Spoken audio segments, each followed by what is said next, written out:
पुराणों में एक कथा आती है, कैसे एक आदमी बहुत पापी था, बहुत ज़्यादा पाप करता था, कभी कुछ अच्छा काम किया नहीं। अंत समय यमराज उसको लेने के लिए आ गए, यमदूत को भेज दिया। अब जब यमदूत उसको लेने के लिए तैयार हो गए तो उसने क्या किया, उसके घर में तुलसी का पौधा था, उसने तुलसी के पौधा को पकड़ लिया, बोला तुलसी महारानी मुझे बचाओ, तुलसी महारानी मुझे बचाओ। अब यमदूत तो उसको छू नहीं सकते क्योंकि उसने तुलसी को पकड़ा हुआ है।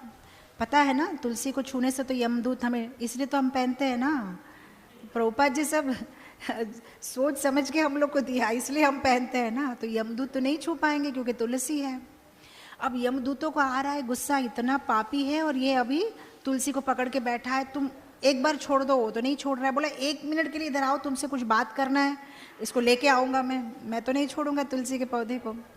अब यमदूत चले गए, वो लोग सब यमराज के पास चले गए, अब हम करें तो क्या करें। फिर यमराज खुद आए, बोला 1 मिनट मैं तुमसे कुछ बोलना चाहता हूँ, मेरे पास आओ। तो वो जहाँ जा रहा है तुलसी का कुंड को लेके घूम रहा है। यमराज बोला ये तो बहुत बड़ा प्रॉब्लम हो गया। वो ब्रह्मा के पास गया, बोला परमपिता तो आप ही है, अब आप ही इसका सोल्यूशन निकालिए, क्योंकि बंदे ने पाप तो बहुत किया है, इसको आना तो मेरे लोक में ही पड़ेगा, लेकिन तुलसी को नहीं छोड़ रहा है, मैं करूँ क्या। तो ब्रह्मा जी गए, उसको समझाए, बेटा देखो एक मिनट, एक आओ मेरे साथ, तुम कुछ बात करो। बोलते मुझे किसी से बात नहीं करनी है, तुलसी महारानी को छोड़ के नहीं आऊँगा। अब ब्रह्मा जी शिव जी के पास गए, अब शिव जी आए, उसको समझाने लगे, बोला तुम 1 मिनट के लिए छोड़ो तो सही, मैं खुद आया हूँ तुमको बुलाने के लिए। वो नहीं आ रहा है। अब ये लोग सब ने प्लान किया कि भाई ये तो हमारी बात सुन नहीं रहा है, एक काम करते हैं, इसको जो है विष्णु भगवान के पास ले जाता है, यही उसका सोल्यूशन निकाल सकेंगे। तो बोला तुम चलो हमारे साथ। तो वो नहीं, बोलता मैं किधर भी नहीं जाऊँगा, मैं यहीं रहूँगा मेरे घर में तुलसी को पकड़ के।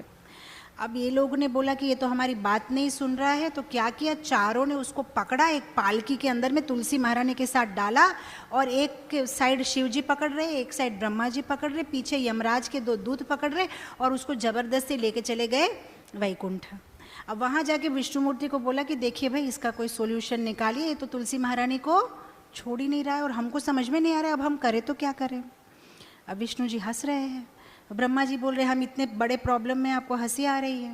मतलब मुझे तो यही हंसी आ रही है कि तुलसी महारानी की कृपा तो देखो, एक पापी आदमी को डोली में बिठा के शिव जी, महेश जी, यमराज खुद वैकुंठ लेके आ गए, खुद ही वैकुंठ लेके आ गए। ये देखिए तुलसी महारानी की कृपा।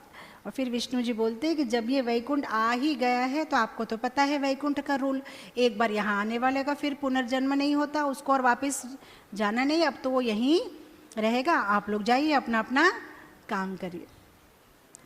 तो लव मात्र उसने क्या किया, इतने पाप किए थे लेकिन तुलसी महारानी की शरण ले ली, तो तुलसी महारानी ने उन्हें प्रोटेक्शन दिया।